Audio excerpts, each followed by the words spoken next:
کس سے مانگیں کہاں جائیں کس سے کہیں،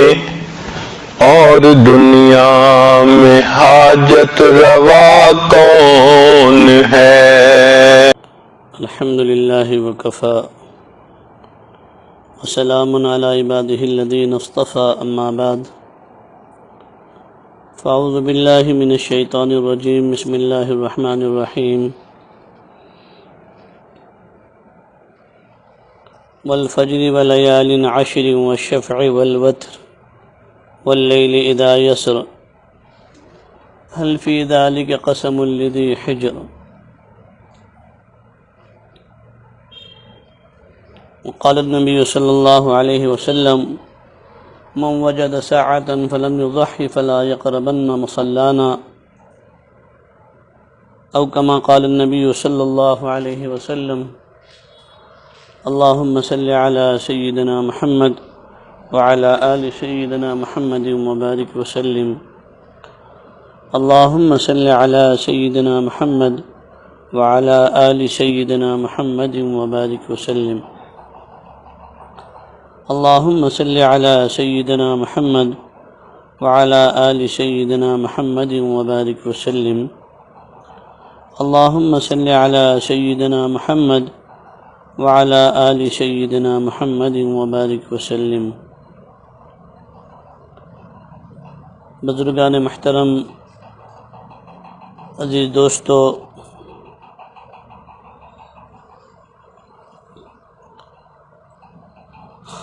اللہ تبارک و تعالیٰ نے ہمیں اور آپ کو اس عمر کے اندر اللہ تبارک و تعالیٰ نے ہمیں یہ ماہ مبارک ایام ذی الحج عطا فرمایا ہے۔ ہمیں اس پر سب سے پہلے اللہ تبارک و تعالیٰ کا شکر ادا کرنا چاہیے کہ اللہ تبارک و تعالیٰ نے ایمان کے بعد جو بڑی نعمت اور دولت سے نوازا ہے وہ صحت ہے، اور صحت کے ساتھ ساتھ میں اللہ تبارک و تعالیٰ نے ہماری عمر کو سلامت رکھا اور ہمیں اس ماہ مبارک کو عطا فرمایا۔ اس پر ہم اللہ تبارک و تعالیٰ کا جتنا شکر ادا کریں کم ہے۔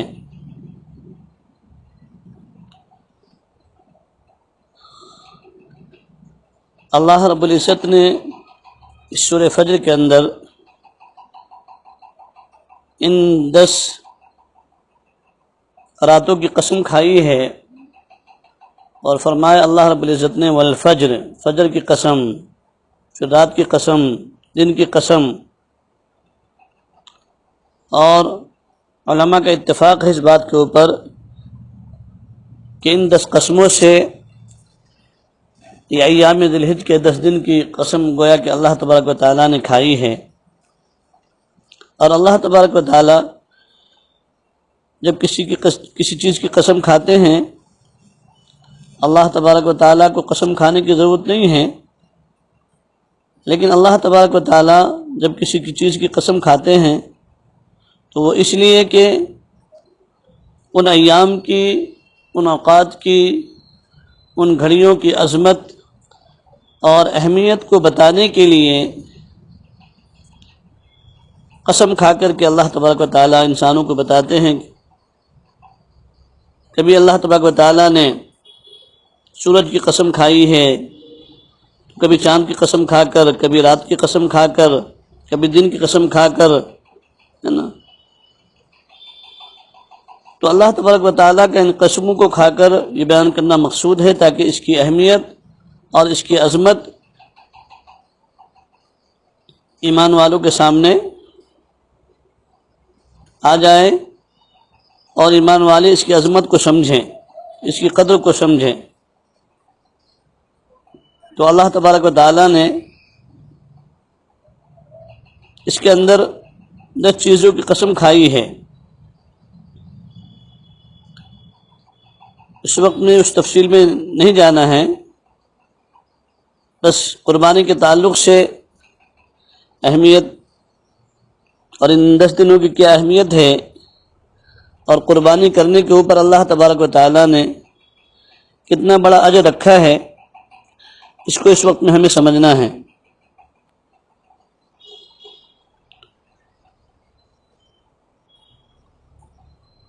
یہ قربانی یہ جو 10 دن ہیں، یہ 10 دن اللہ رب العزت کے سامنے کتنی اہمیت کے حامل ہیں، اور اللہ کے نبی علیہ الصلاۃ والسلام نے ان مہینوں کی کتنی بڑی عظمت ارشاد فرمائی ہے، اور اس قربانی سے ہمیں کیا سبق حاصل کرنا چاہیے۔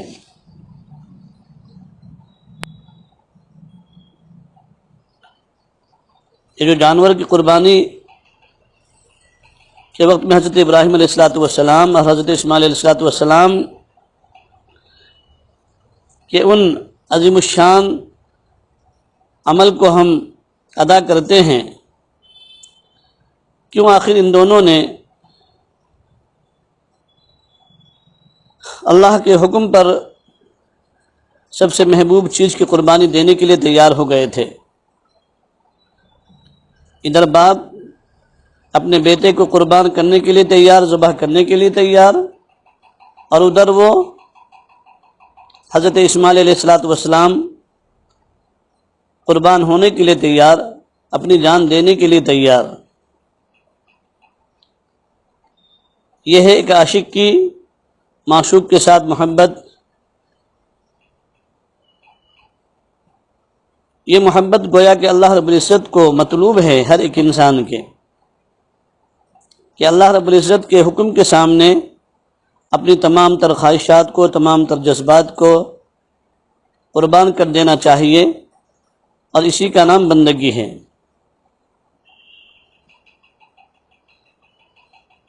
تو حضرت اسماعیل علیہ ابراہیم علیہ السلام کی زندگی میں صرف یہ ایک واقعہ نہیں پیش آیا، بلکہ ان کی پوری زندگی کے اندر نہ جانے ایسے کتنے واقعات پیش آئے۔ گھر کو چھوڑنا پڑا، ماں باپ کو چھوڑنا پڑا،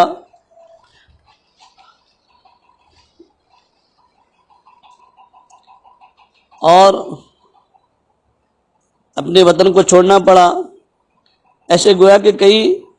آزمائش اور کئی واقعات ان کی زندگی کے اندر آئے، لیکن ہر آزمائش کے اندر حضرت ابراہیم علیہ السلام کامیاب ہوتے چلے گئے، اور اللہ تبارک و تعالیٰ کے اطاعت و فرما بردار بن کر کے امت کے سامنے یہ پیش کر دیا کہ چاہے جان ہو، مال ہو، ماں باپ ہو، وطن ہو، اور لخت جگر، اگر سب کچھ کو اللہ کی رضا میں قربان کر دیا، ہمیں بھی اپنے اندر یہ جذبہ پیدا کرنا چاہیے کہ اللہ رب العزت کے حکم کے سامنے ہم خم ہو جائیں، اور اس کے حکم کے سامنے اپنی پیشانی کو، اپنے جذبات کو، اپنی خواہشات کو قربان کر ڈالیں۔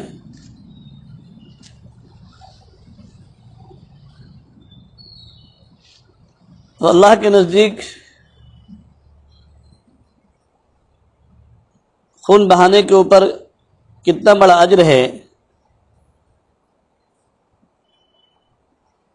اللہ کے نزدیک کوئی بھی عمل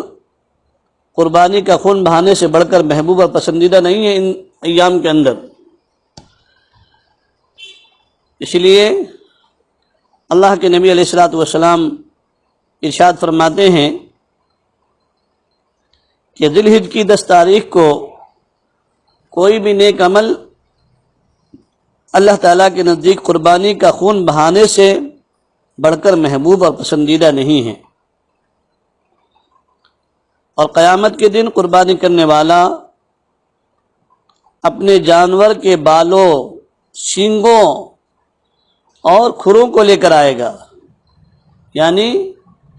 جو ہم جانور ذبح کرتے ہیں، چاہے وہ مینڈا ہو دمبا ہو، بکرا ہو، اونٹ ہو یا دیگر جانور ہو، تو اللہ کے نبی نے فرمایا کہ انسان قیامت کے میدان میں اپنے جانور کے بالوں کو، سینگوں کو، کھلوں کو لے کر کے آئے گا، اور یہ چیزیں اجر و ثواب کا سبب بنیں گی، یعنی ایک ایک بال کے عوض اللہ رب العزت گویا کہ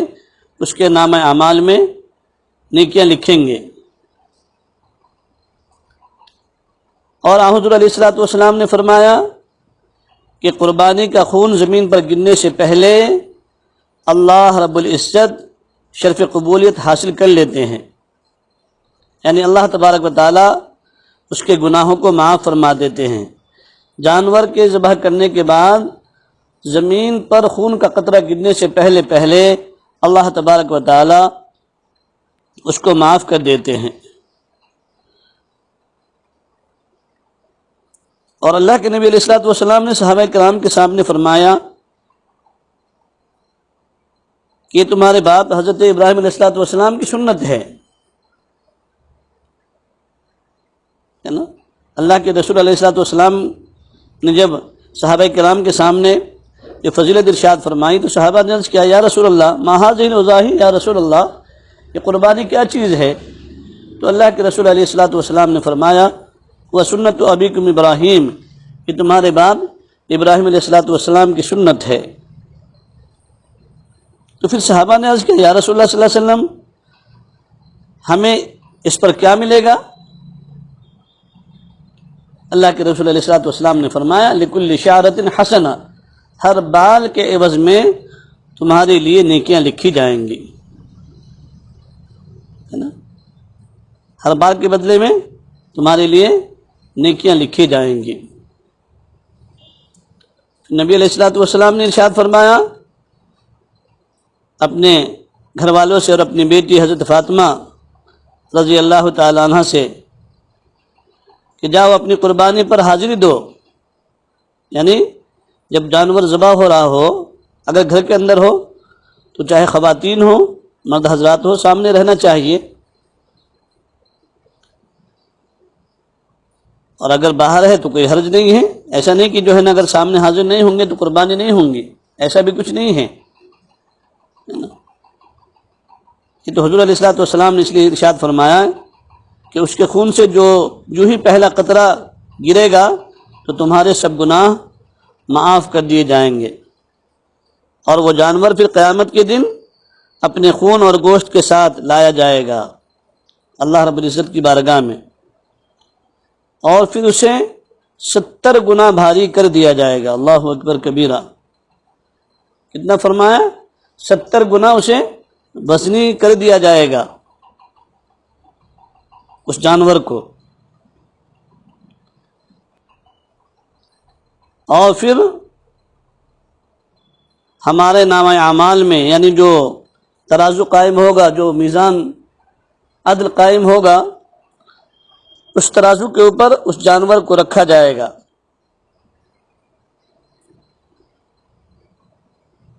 تو یقیناً یہ سب چیزیں اللہ کے نبی علیہ الصلوۃ والسلام نے ہمارے اعمال میں اضافے کے لیے فرمایا۔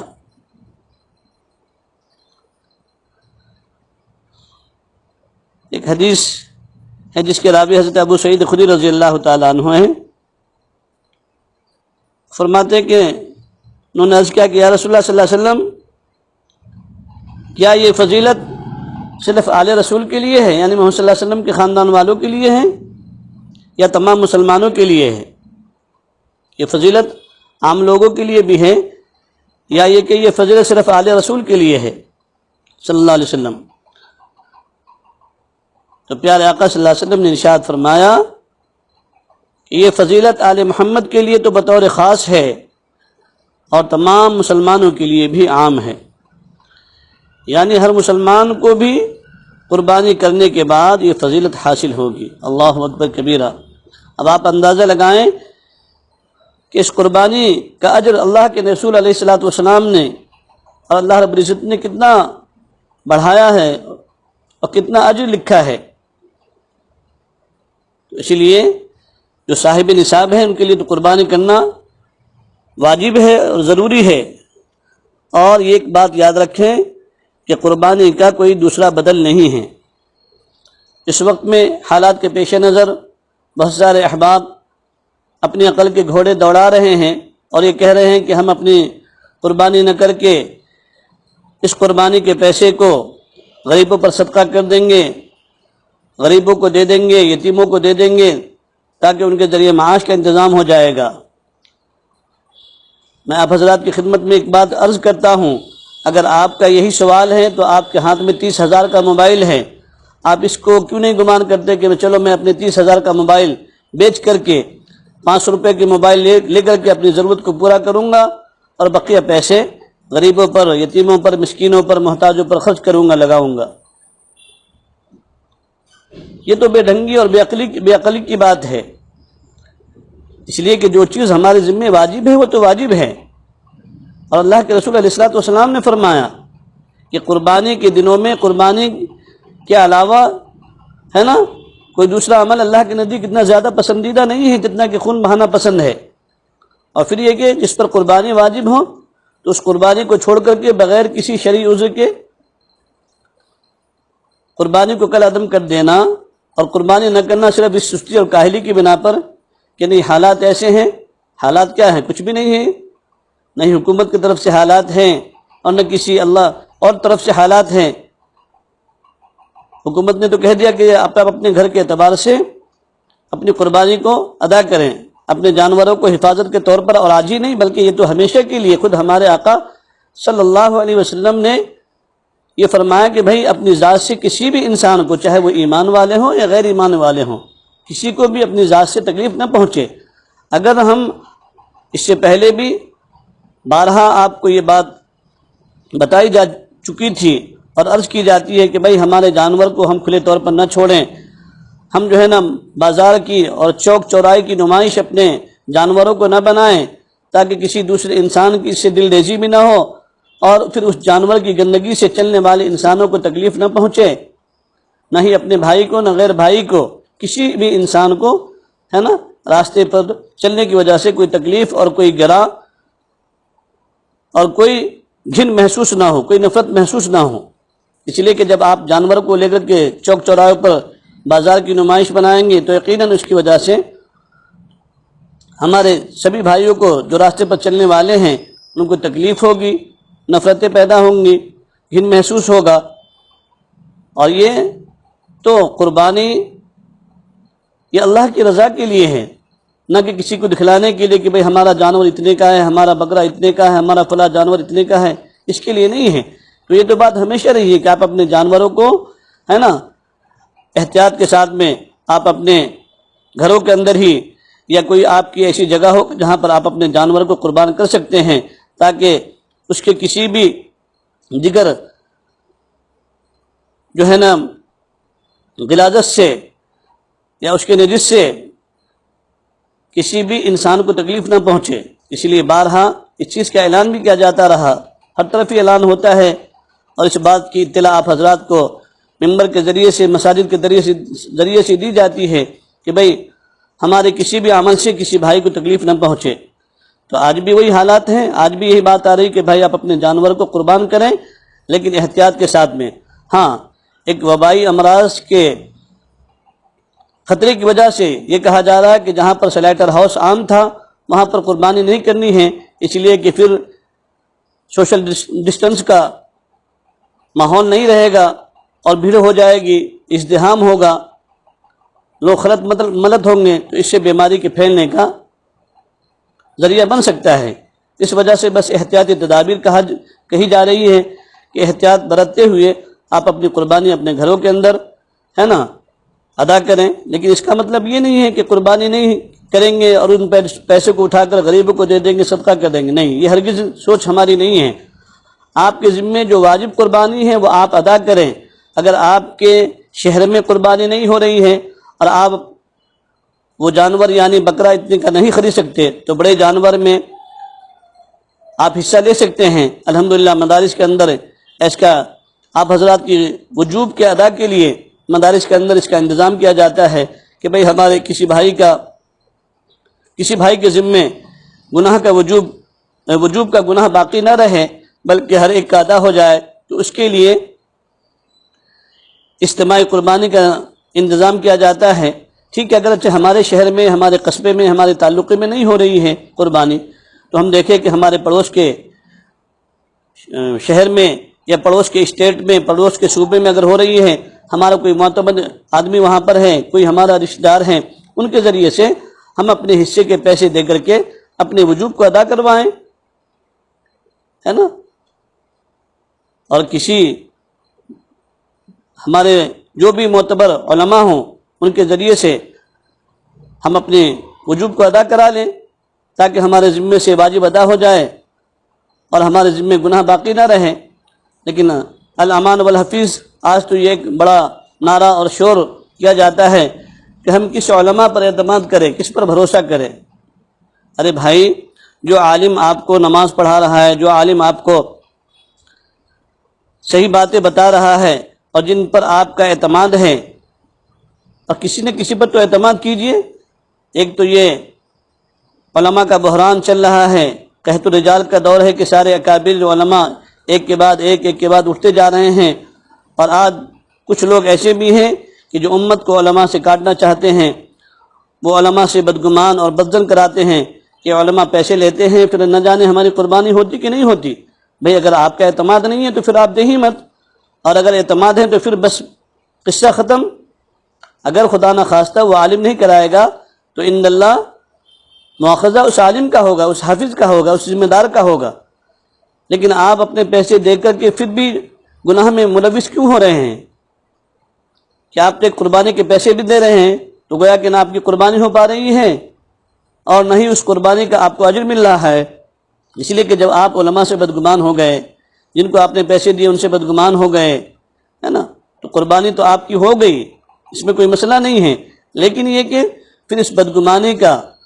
اور عیب جوئی کا اور یہ بہتان درازی کا جو آپ نے الزام لگایا یا آپ کو کسی نے کہا، تو ان تمام گناہوں کا وبال قیامت کے میدان میں آپ کو بھگتنا پڑے گا۔ ابھی ایک میسج بہت لمبا چوڑا بغیر نام کے مراٹھی کے اندر، ہندی کے اندر موبائل پر وائرل ہو رہا تھا کہ یہ علماء کرام قربانی کے نام پر پیسے لیتے ہیں، لیکن ان کی قربانی فلاں شہر سے باہر، فلاں شہر سے باہر ہوتی ہے، تو اتنے میں کہاں ہوتی ہے، اور کیا یہ کرتے ہیں کیا؟ پھر ان کا گوشت کون کھاتا ہے؟ کہاں جاتے ہیں اتنے سارے گوشت؟ ارے بھائی، آپ کو اتنی تو عقل دی ہے اللہ تعالیٰ نے، آپ اپنے گھر کے اندر ایک بکرا ذبح کرتے ہیں تو کیا آپ کے گھر میں آپ ہی اور آپ کے گھر والے ہی سارا گوشت وہ کھا لیتے ہیں، یا کہ صرف آپ کے اہل ایمان والے بھائی اس گوشت کو کھاتے ہیں؟ آپ کے گوشت کے ساتھ ساتھ میں تو آپ کے کھانے کے ساتھ ساتھ میں، اسی لیے تو حسن اخلاق کے طور پر اللہ کے نبی علیہ الصلوۃ والسلام نے فرمایا کہ اس گوشت کے جو 3 حصے کیے جائیں، ایک حصہ گھر والوں کے لیے، ایک حصہ رشتہ داروں کے لیے، ایک حصہ عام انسانوں کے لیے۔ اس میں اہل ایمان بھی آ گئے اور غیر ایمان والے بھی آ گئے۔ اب آپ ہر سال دیکھتے ہیں کہ آپ کے گھر کے اندر کتنے برادران وطن غیر اہل ایمان والے آتے ہیں گوشت کے لیے، کچا گوشت بھی لے کر کے جاتے ہیں، ہے نا۔ اور آپ بہت سی مرتبہ جو آپ کے اچھے خاصے دوست ہوتے ہیں، ہمارے برادران وطن غیر ایمان والے بھائی، جن سے ہم ہمیشہ اچھے برتاؤ کے ساتھ میں، ان کے ساتھ میں ہمارا اچھا سلوک ہے، ان کو ہم کھانے کی دعوت کرتے ہیں، بلاتے ہیں گھروں پر، لیکن تو یہ کہ یہ گمان کرنا کہ یہ گوشت کہاں جاتا ہے اور کیا کرتے ہیں، یہ بھی گویا کہ ایک بدنیتی اور گویا کہ ایک ذہن کے اندر خباثت اس کو کہہ لیجئے، اور علماء سے بدگمان کرانے کی سب سازشیں اور باتیں ہیں۔ اللہ تبارک و تعالیٰ ایسے انسانوں کو، ایسے ایمان والوں کو صحیح سمجھ کی توفیق عطا فرمائے۔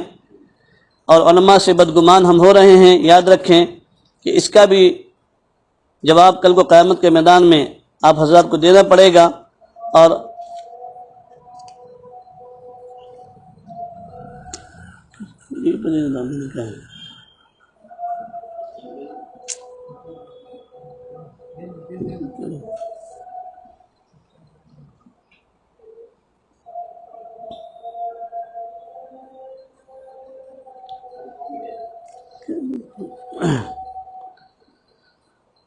خیر، اصل میں اذان شروع ہو گئی ہے، اس وجہ سے میں نے 2 منٹ کے لیے روکا ہے بیان کو۔ اذان ہو رہی ہے۔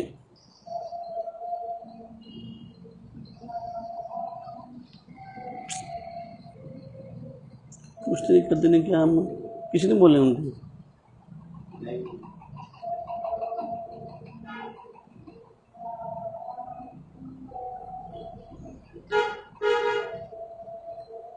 دیکھیے کڑی بند کر دو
اللہم رب هذه الدعوة التامة والصلاة القائمة۔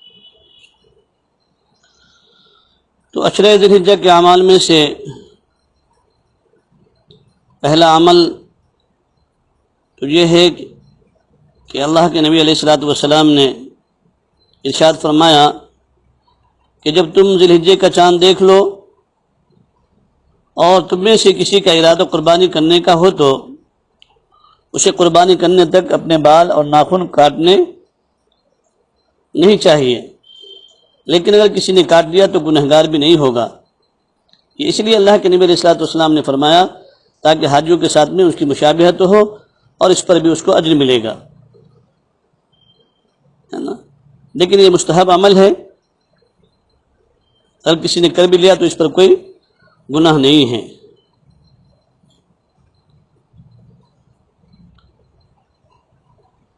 ایک روایت میں یہ ہے کہ جس کو جانور ذبح کرنا ہو تو وہ ذی الحجہ کا چاند نظر آنے کے بعد اپنے بال اور ناخن کو قربانی ہونے تک گویا کہ نہ کاٹے۔ یہ حدیث بھی اللہ کے نبی علیہ الصلوۃ والسلام کی ہے، اور یہ گویا کہ میں نے عرض کیا کہ مستحب عمل ہے، چاہے وہ قربانی اس کی واجب ہو یا نفل ہو۔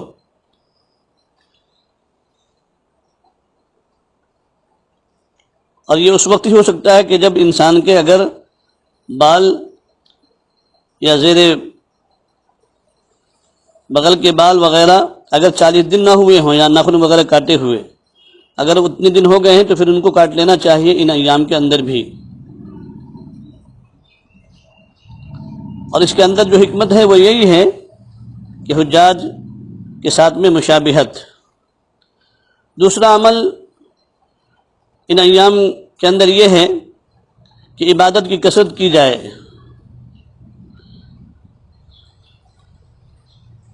اللہ کے نبی علیہ الصلوۃ والسلام کی ایک حدیث ہے، نبی علیہ الصلوۃ والسلام فرماتے ہیں کہ کوئی دن ایسے نہیں ہیں کہ جن میں کیے جانے والے اعمال صالحہ اللہ تعالیٰ کے نزدیک ذی الحجہ کے 10 ایام سے زیادہ محبوب ہوں۔ تو لوگوں نے عرض کیا کہ یا رسول اللہ صلی اللہ علیہ وسلم، کیا اللہ کے راستے میں جہاد بھی ان اعمال صالحہ کے برابر نہیں؟ تو نبی علیہ الصلوۃ والسلام نے ارشاد فرمایا کہ ہاں، اللہ کے راستے میں جہاد کرنا بھی ان کے برابر نہیں۔ اللہ اکبر! یعنی قربانی کے دنوں میں قربانی کرنے کا اتنا بڑا اجر ہے کہ ان دنوں میں گویا کہ جہاد کا بھی اتنا بڑا اجر نہیں ہے۔ لیکن اللہ کے نبی علیہ الصلوۃ والسلام نے فرمایا کہ مگر وہ شخص جو اللہ کے راستے میں اپنی جان و مال کو لے کر نکلا ہو اور کچھ بھی واپس لے کر نہ آئے، یعنی شہادت ہی کی نیت سے جائے اور شہید ہو جائے، تو پھر وہ اس عمل سے آگے بڑھ سکتا ہے۔ اور فرمایا کہ ان دنوں میں یعنی ان 10 دنوں کے اندر کیے جانے والے عمل کا بدلہ 700 گنا بڑھا دیا جاتا ہے۔ شعب الایمان کی روایت ہے کہ ان 10 دنوں میں کوئی ایک عمل کریں گے تو گویا کہ اس کا بدلہ 700 گنا بڑھا دیا جاتا ہے۔ اللہ اکبر۔ اللہ ہم سب کو کرنے کی توفیق عطا فرمائے اور ان اعمال کی قدر کرنے کی بھی توفیق نصیب فرمائے۔ اور تیسرا عمل جو ہے وہ ہے روزوں کا اہتمام، یعنی یکم ذی الحجہ سے لے کر 9 ذی الحجہ تک 10 کا روزہ تو چونکہ حرام ہے، 10، 11، 12 ہے نا، 13، یہ 4 روزے اور ایک عید الفطر کا، پورے سال میں 5 روزے یہ گویا کہ حرام ہیں۔ تو تیسرا عمل جو ہے نا ان دنوں کے اندر وہ روزوں کی کثرت ہے، چاہے ایک روزہ رکھ لے، 2 رکھ لے، 3 رکھ لے، کوئی چاہے 9، تو بہت ہی اچھی بات ہے۔ نبی کریم صلی اللہ علیہ وسلم کا معمول روزہ رکھنے کا تھا بھی، چنانچہ ازواج مطہرات رضی اللہ تعالیٰ عنہ فرماتی ہیں کہ نبی علیہ الصلوۃ والسلام ذی الحجہ کے 9 دن روزہ رکھا کرتے تھے، ہے نا۔ اور چونکہ عشرہ ذی الحجہ میں روزہ رکھنے کی فضیلت روایتوں میں گزر چکی ہے نا، کہ ذی الحجہ کے 10 دنوں میں ابتدائی 9 دنوں میں سے ہر دن کے روزے کا ثواب 1 سال کے روزے کے برابر ہے۔ تو اس لیے جتنا ہو سکے، چاہے 1 ہو 2 ہو، کم از کم عرفے کا روزہ یعنی چوتھا عرفے کے دن کا روزہ ہم ضرور رکھیں۔ پھر چوتھا عمل جو فرمایا عرفے کا روزہ ہے، یہ خصوصی اہتمام کے ساتھ میں ہے نا، اس لیے کہ اور عرفہ اپنے ملک کے اعتبار سے ہی عرفہ کہلائے گا۔ ہم جس ملک میں رہتے ہیں اس ملک کے حساب سے اس دن کی جو 9ویں تاریخ ہوگی اسی دن کو روزہ رکھنا ہے۔ 5واں عمل اس کے اندر زیادہ سے زیادہ یہ کرنا ہے ان 10 دنوں کے اندر کہ تسبیح اور تحلیل، تحمید اور تکبیر یعنی ذکر و اذکار کی کثرت زیادہ سے زیادہ کرنا ہے۔ تسبیح سے مراد یعنی اللہ تعالیٰ کی پاکی بیان کرنا ہے، تو جتنا ہو سکے تیسرے کلمے کی تسبیح یا سبحان اللہ اس کی تسبیح، اور تحمید سے مراد اللہ کی حمد ہے نا، تحلیل سے مراد کلمہ طیبہ کا پڑھنا ہے، اور تکبیر سے مراد یہ ہے کہ اللہ تبارک و تعالیٰ کی بڑائی بیان کرنا۔ تو اس عشرہ ذی الحجہ کے اندر ان چاروں چیزوں کی بھی کثرت کی تلقین کی گئی ہے اللہ کے نبی علیہ الصلوۃ والسلام کی طرف سے۔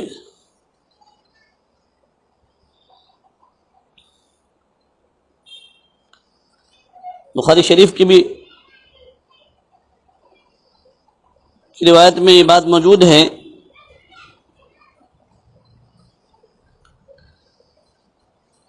کہ حضرت عبداللہ ابن عمر اور حضرت ابو ہریرہ رضی اللہ تعالیٰ عنہ ذی الحجہ کے 10 دنوں میں بازار جا کر لوگوں کو تکبیر کی طرف توجہ دلانے کے لیے تکبیر کہا کرتے تھے، اور لوگ ان کی تکبیر سن کر تکبیر کہا کرتے تھے۔ یہ بات بخاری شریف کے اندر موجود ہے نا۔ اور تکبیر تشریق کیا ہے؟ اللہ اکبر اللہ اکبر لا الہ الا اللہ واللہ اکبر اللہ اکبر وللہ الحمد۔ یہ تکبیر تشریق ہر ایک شخص پر واجب ہے، 9 تاریخ سے لے کر اور 13 تاریخ کے عصر تک، یعنی اردو کے حساب سے 9 تاریخ کی فجر سے لے کر 13 تاریخ کی عصر کی نماز تک تکبیر تشریق کہنا ہے۔ مردوں کے لیے ہر فرض نماز کے بعد میں بلند آواز سے یہ تکبیر کہنی ہے، مستورات کے لیے آہستہ آواز سے ہر فرض نماز کے بعد میں 1 مرتبہ یہ تکبیر تشریق کہنی ہے۔ یہ سب کے لیے واجب ہے، قربانی کرے ان کے لیے بھی، نہ کرے ان کے لیے بھی، ہے نا، ہر ایک کے لیے یہ تکبیر تشریق واجب ہے۔ اب اس سال چونکہ چاند 30 کا ہوا ہے تو گویا کہ ہماری عید الاضحیٰ یعنی بقرعید جو ہوگی وہ 1 اگست کو ہوگی. تو یہ تکبیر تشریق ہمیں 31 اگست کی فجر سے لے کر 31 جولائی کی فجر سے لے کر 4 اگست کے عصر تک ان تکبیر تشریق کو ہمیں پڑھنا ہے، کہنا ہے ہر فرض نماز کے بعد میں. مرد حضرات کے لیے بلند آواز سے، خواتین کے لیے آہستہ آواز سے.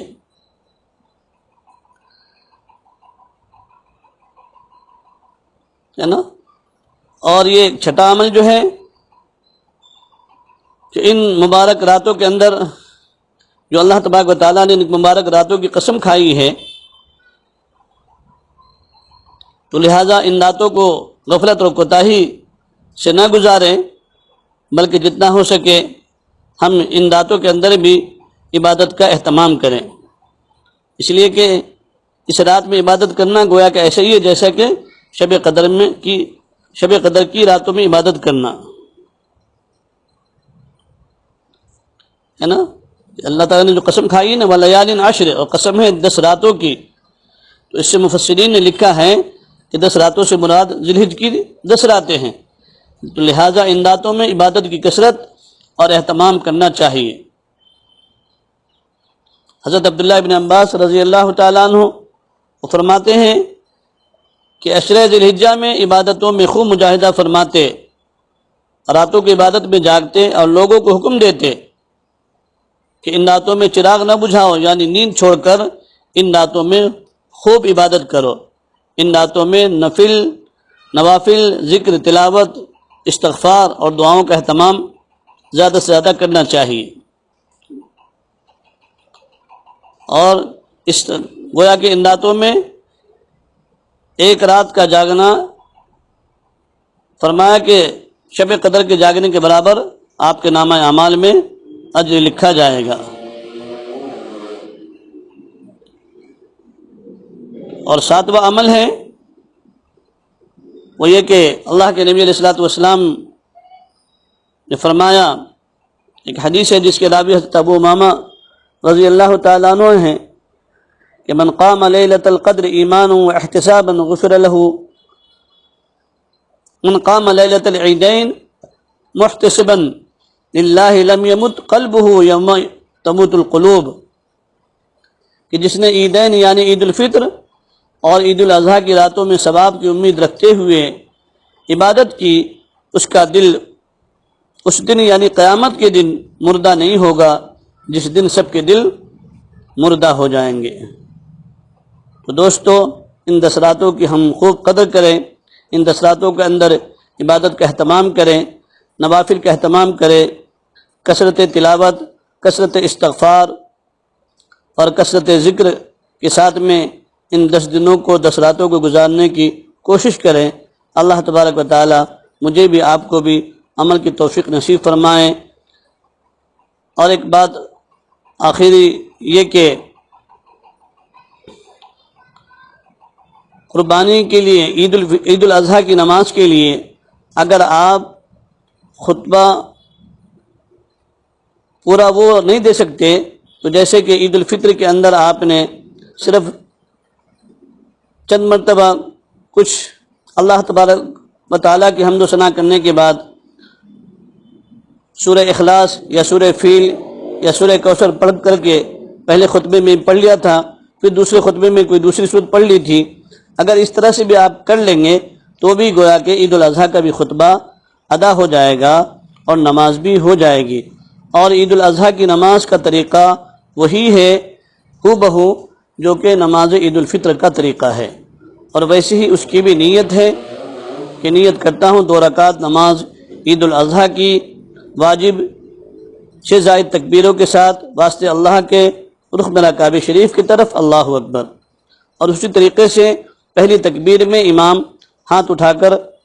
باندھ لے گا، ثنا پڑھے گا، آپ بھی ثنا پڑھیں گے. پھر 2 تکبیر زائد کہی 3 تکبیر زائد کہی جائے گی، 2 تکبیر میں ہاتھ کانوں تک اٹھانا ہے